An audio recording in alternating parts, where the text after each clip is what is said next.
బాబు పాపం చేయాలంటే లేట్ అయింది సార్. మా ఫాదర్ చనిపోయినానికి లోపలికి తిరగడం లేదు సార్. లేట్ అయింది సార్. ఫాదర్ చనిపోవడం వల్ల లేట్ అయింది సార్. బయటకి లోపలికి తిరగడం లేదు సార్. పెద్దతూరు.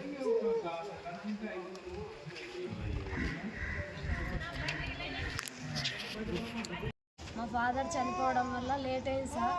మమ్మల్ని లోపలికి అలౌ చేయడం లేదు సార్. మీ పేరమ్మా?